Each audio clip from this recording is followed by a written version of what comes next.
पूर्ण आहे आणि यामध्ये खैर ह्या जातीची झाडांची मोठ्या प्रमाणात कत्तल केली जात होती अशी बातमी प्राप्त होती. त्या अनुषंगाने आम्ही सापळा रचला आणि 1 वाहन आणि 5 आरोपी पकडले.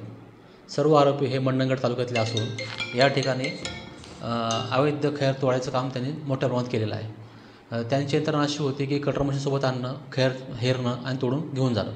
यामध्ये आम्ही आरोपी जबाब घेतले आहे आणि मंडणगड तालुक्यात आम्ही काल तपास करून त्या ठिकाणी 14 घनमीटर माल जप्त केलेला आहे आणि गुन्हा तपास आणखी पुढे चालू आहे.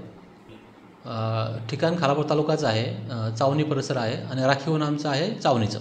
त्या ठिकाणी झाडं तोडलेत, त्या ठिकाणी आम्ही ती कारवाई केलेली आहे. आम्ही तस्करांना आवाहन करतो या ठिकाणी की त्यांनी कृपया असे कुठलेही गैरकृत्य करू नये, जेणेकरून त्यांची आम्ही वाहने जप्त करणं, आर्थिक व्यवहार असतील तर ते पाहणं, त्यांचे बँक अकाउंट सीज करणं, ह्या सर्व गोष्टी आम्ही करणार आहोत. आणि तालुक्यातलं वन वाचेल याकरता आम्ही नागरिकांना पण आवाहन केलेलं आहे की त्यांनी आम्हाला या कामामध्ये माहिती पुरवून योग्य ती सर्व मदत करावी, जेणेकरून आम्ही तालुक्यातलं वन आम्ही चांगल्या प्रकारे वाचू शकतो. नाही, तालुक्यातले आरोपी एक पण नाही आहे, सगळे आरोपी मंडणगडचे आहेत. पण त्यामधील मुख्य आरोपी आहे राम पवार, हा सांगडेमधील घरजावाई आहे आणि त्यांनीच सगळी ही पूर्ण टीम ॲक्टिवेट करून त्या ठिकाणी तो तस्करीचं मेन काम करत आहे. आम्ही साधारण खैर जातीचा माल आम्ही 15 घनमीटर जप्त केलेला आहे. 1 वाहन आम्ही पकडलेलं आहे आणि 2 वाहनं आम्ही पकडून काल ताब्यात दिलेली आहेत मंडणगड आरोपींच्या. टोटल असं मी 10 लाखाचा आतापर्यंत जप्त केलेला आहे या कारवाईमध्ये.